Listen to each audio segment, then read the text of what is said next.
Bola istá viera, že jednoducho vy ste nerespektovali iný názor. Vy ste mali chuť totálne pohltiť ten svet. Fašizmus bol taký istý, progresivizmus je taký istý. Dokonca do tej miery, že teraz univerzálne by mali tie progresivistické predstavy o menšinových ľudských právach a tak ďalej, tých duchových veciach a podobne, mali platiť po celom svete. Oni nevedia rešpektovať, že Čína má povedzme konfuciánsku kultúru, Rusko právoslávnu, India hinduistickú. Oni im to tak chcú nanútiť, že v mene nejakých univerzálnych ľudských práv teraz bude tu ľudské právo, aby si mohli dokonca homosexuáli adoptovať deti, povedzme. Povedzte to za mňa.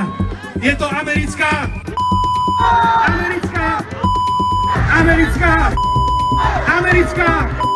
Nepočul som žiadny vulgarizmus zo strany ľudí v tej chvíli na tom pódiu a asi niektorí ľudia kričali aj niečo iné, zrejme tam, kde stáli médiá, ktoré to snímali. Otázka je, či to nebola aj provokácia zo strany médií, ale to už je iba moja